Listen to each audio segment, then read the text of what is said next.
Hi, this is Rabbi Jeremy Lawrence. This week is known as Shabbat Shekalim. It is the first of 4 Shabbatot with special Haftorot that fall from a couple of weeks before Purim till Shabbat HaChodesh, the Shabbat on or before Rosh Chodesh Nisan. The Maftir of Shabbat Shekalim introduces the compulsory half shekel, raised from every adult male over the age of 20, originally for the building and then for the maintenance of the Mishkan. The count of the money was used as a census. The linking of the donation with the census also teaches two important spiritual messages. First, that rich or poor, the tabernacle and the key communal sacrifices belonged equally to everybody. While there's certainly room for private donations and public acknowledgement of charity, there would never be a case of, this year's Yom Kippur Atonement is brought to you by our sponsor, the Cohen family butcher. Fast better on Cohen's kosher cuts. A second message of the half-shekel census is that the strength of Israel is not to be found in the numbers who happen to be present. It's found in the readiness of the people to give to the community.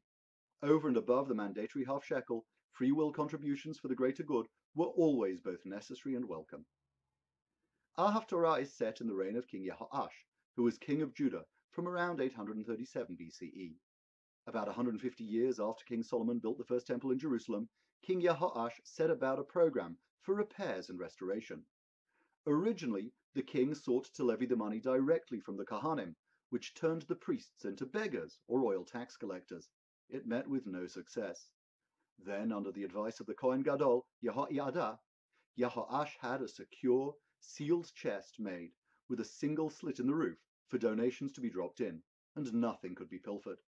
The chest was placed at the right side of the altar for those coming to offer sacrifices. It's an origin of the schnoddering or bimah donations that are made in shul today, and the location of the chest is also cited by the Mishnah as a reason why we place our mezuzah on the right side of our doors.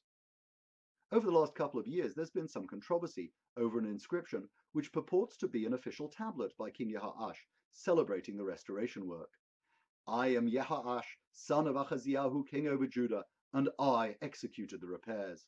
When men's hearts became full with generosity in the land and in the mountainside and in all the cities of Judah, to donate money for the sacred contributions, in order to purchase quarry stone and juniper wood and Edomite copper, and in order to perform the work faithfully, without corruption, then I renovated the breaches of the temple and of the surrounding walls, and the structure, and the meshwork, and the winding stairs, and the recesses, and the doors.